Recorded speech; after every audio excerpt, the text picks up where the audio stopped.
Welcome back to Double Z YouTube channel. Kembali bersama Cat Nan Jungle.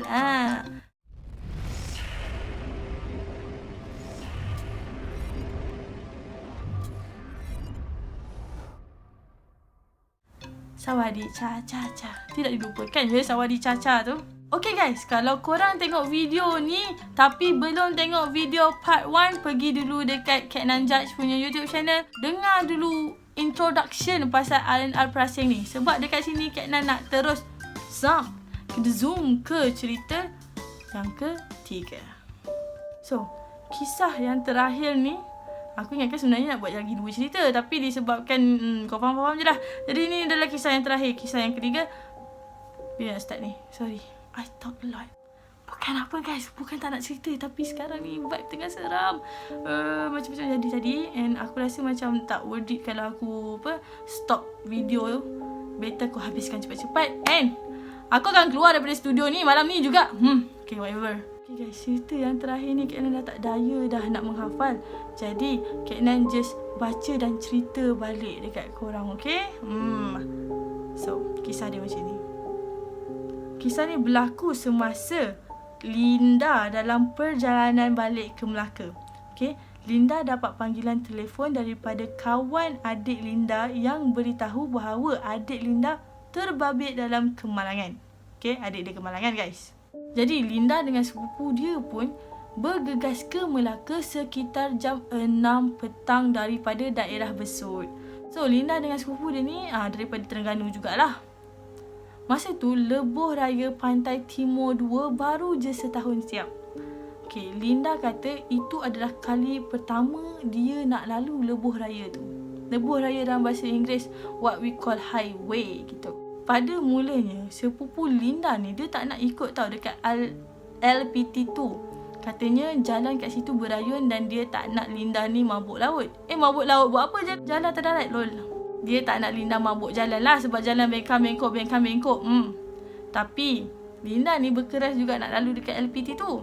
Katanya, yelah nama je anak Terengganu tapi tak pernah lagi sampai ke LPT tu. Apa kehek gitu. Dipendekkan cerita, sepupu dia ni ikutkan je lah kepala keras dia tu. Lalulah juga dekat LPT tu. Kami mula memasuki LPT tu sekitar jam 7.30 malam katanya. Masa itu, kereta tak banyak. Bila diorang hampir dengan hentian rehat R&R Prasing, Linda ni suruh sepupu dia berhenti sebab nak solat dan makan. Mula-mula sepupu dia tak nak berhenti kat situ. Tapi Linda ni paksa juga sebab Linda takut terlepas waktu maghrib dan isyak. Macam mana terlepas waktu maghrib dan isyak? Terlepas waktu maghrib, masuk waktu isyak gitu. Macam biasa, sepupu dia ikut juga kepala keras dia ni. Bila masuk je kat kawasan R&R Prasing, bila masuk je aku cerita tu aku meremang. Allah. Linda ni dah rasa lain macam. Belakang dia tiba-tiba terasa panas. Oh, okey. Tapi dia tak layan sangat perasaan tu sebab dalam kepala dia, aku tak kacau diorang, diorang tak kacau aku. Confident kau. Sambung. Bila sampai kat R&R tu, Linda ni boleh pujilah parking dia memang luas, senang nak parking. Lepas tu Linda ni dia turun seorang diri ke surau sebab masa tu sepupu dia ABC Allah bagi cuti. Masa berjalan tu dia perasan macam ramai yang tengok ke arah dia. Biasalah guys, perempuan kan bila lalu maybe dia cantik, so orang macam tengok, ataupun dia orang yang orang luar, dalam tu semua orang yang sama je kan, so diorang pun macam tengok wow muka fresh gitu kan. So Linda ni ada rasa cuak lah juga, orang dah pandang macam tu kan. And then dia terus peluk beg kain solat dia tu, kain semayang, kelekong, dan terus berjalan. Sampai je dekat surau, memang sepi je kawasan tu. Lampu surau pun tutup, gelap. Linda pun buka lampu, tapi lampu tu jadi lampu disco guys. Buka tutup. I mean lilap gitu. So dia pun tutup je lah lampu tu. Bila dia dah, apa hal aku punya mouse bergerak tu? Tacut lah. Okay, apa tadi? So dia sakit mata dengan lampu macam tu, dia pun tutuplah lampu. So dia sembayanglah dalam gelap. I don't think dia gelap betul tau. Mungkin ada satu cahaya, bias-biasan cahaya yang menyebabkan dia boleh ambil air sembayang pakai telekong dengan sembayang dengan sempurna kan. Tak logik lah kalau betul-betul gelap. So Linda ni sembayang macam biasa. Masa Linda bagi salam tu, dia ada perasan seorang makcik ni solat juga dekat situ. Linda ni decide untuk tunggu makcik tu sebab kesian lah orang tua solat dan gelap macam tu kan, takut jadi apa-apa. So dia tunggulah makcik tu habis solat. Habis je makcik tu solat, and then dia pun salam lah makcik tu. Then makcik tu ada bertanya dekat dia, anak ni nak pergi mana? Alah, aku tak pandai cakap Kelantan, tapi dia tulis dalam bahasa Kelantan. Tak apa, aku cuba anak ni nak pergi mana? Jawab Linda, kita nak pergi Melaka makcik. Lepas tu makcik tu tanya lagi, nak pergi buat apa? Melaka tu jauh juga tu. Masa makcik ni nak bangun, Linda ni dia tolong pegang tangan makcik tu tau. Dia takut makcik tu terjatuh. And then masa dia pegang tangan makcik tu, dia rasa makcik tu punya tangan sejuk semacam. Linda jawab, kita nak pergi tengok adik kita makcik. Sayang dia telefon tadi kata dia accident. And then makcik dia cakap, oh cakap kau sepupu tu bawa kereta molek malang buta dah ni. Oh maksudnya macam ni, cakap kat sepupu tu bawa kereta elok dah malam buta dah ni. Tapi guys, macam mana makcik tu tahu yang dia datang dengan sepupu dia? Persoalan.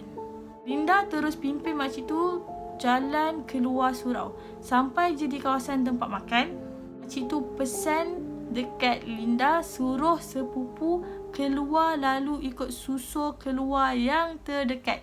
Dia kata, tak molek dua anak dara naik kereta malam-malam lalu ikut LPT2 ni. Katanya lagi, kami darah manis dan banyak yang mengikut. Linda pun angguk je bila makcik tu kata macam tu. Angguk je lah. Yelah pesanan orang tua kan, angguk-angguk je lah. Sampai je kat tempat makan, Linda ni ada ajak makcik tu makan sekali tapi dia menolak. So dia kata anak dia tengah tunggu dia. And Linda pula tiba-tiba je rasa tak lapar. So dia teruslah pergi ke parking, terus masuk kereta. And then dia nampak masa tu sepupu dia pandang dia pelik semacam. And sepupu dia macam looks like pucat. So Linda ni tanyalah sepupu dia, weh mu ni buat apa? Mu kecek dengan siapa tadi? Siap tepuk tampar. Siap tepuk tampar dengan makcik. Okay. And then Linda ni jawab, oh dengan makcik tu lah, dia pun manyek sekali dengan aku. Dia manyek. Oh, sorry guys, minta maaf. Dia pun manyek sekali dengan aku. Maksudnya makcik tu semayang sekali dengan aku, dia bagi tahu sepupu dia. Lepas dia bagi tahu macam tu guys, sepupu dia terus terdiam 1000 bahasa and then terus bergerak. And dia pun masa tu lupa nak pesan dekat sepupu dia supaya ikut jalan susul keluar yang lain. Okay, Kak Nan dekat sini tak tahu pula yang susul keluar tu ada banyak. Jadi kita terima je lah cerita dia macam tu.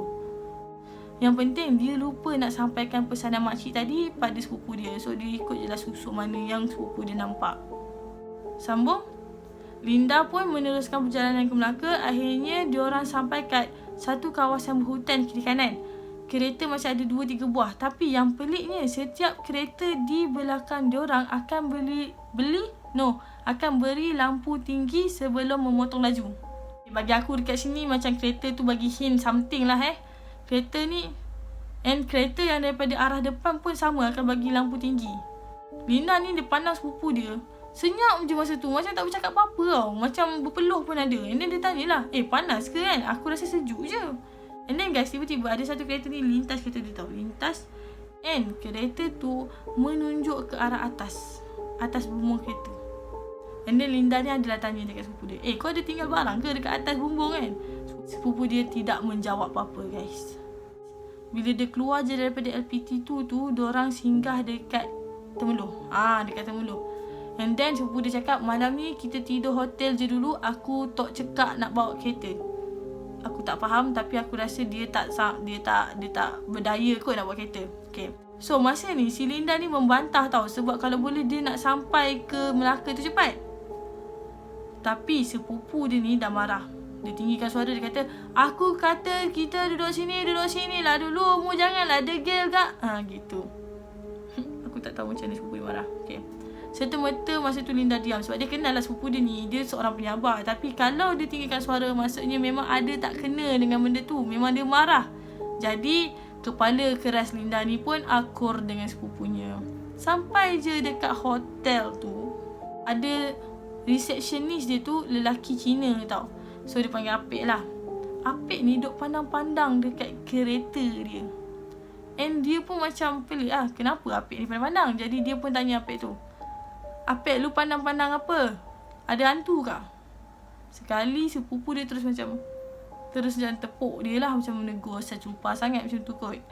And then Apek tu jawab, Haya Moy, wah memang nampak hantu wah atas kereta lu orang. Lu datang ikut jalan mana tadi? Gitu. Linda punyalah terkejut masa tu, padahal dia gurau je kot. And then dia tengok muka sepupu dia tu dah macam fatap habis lah. Lepas tu guys, masuk je dalam bilik, dia pun tanyalah sepupu dia, mu tahu ke pasal ni? Sepupu dia cakap, yes. Sepupu dia sebenarnya memang dah rasa berat daripada awal dia keluar dari apa tadi nama dia? R&R Pricing. Gitu. So sepupu dia pun dah dapat rasa lah yang ada something tak kena. Plus sepupu dia nampak si perempuan ni, si Linda ni bercakap seorang. Tapi dekat kawasan bercakap tu juga ada seorang makcik berdiri tegak saja. Pada saat Linda ni kononnya bercakap dengan makcik tu lah. Tapi pada pandangan sepupu dia, dia nampak Linda ni cakap seorang yang ada makcik dekat area situ. Faham tak? Can you imagine that?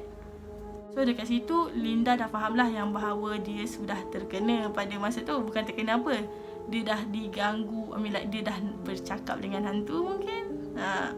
And then Linda dia tanyalah dekat kita kan, sebagai pembaca dan sebagai pendengar Kak Nan ni, korang rasa agak-agak ni lah, makcik tu memang niat nak tolong Linda ataupun dia cuma nak main-mainkan Linda je malam tu? Entah-entah yang duduk atas kereta tu makcik tu. My god, serams. Tak pun masa dia pesan dekat Linda yang apa, supaya ikut jalan lain tu,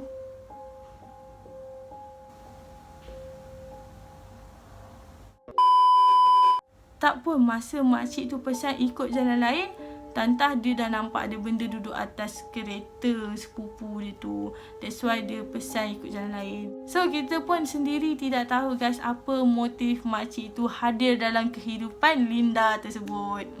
So setakat itu sahaja. Kak nak komen sikit lah. Kita ni Kak Nan just baca and sampaikan dekat orang. Tapi apa yang Kak Nan baca ni macam ada macam something fishy. Macam senang cerita macam 70% je Kak Nan boleh percaya. Sebab apa, korang fikirlah sendiri. So thank you so much dah watching me sampai ke pengakhiran. Jangan lupa guys, subscribe, like and comment. Komen anda amatlah berharga. Dan kalau rajin, jom kita ke Instagram Double Z Studio. Gitu. Thank you so much guys for your support. Bye bye. Khop Kun Ka.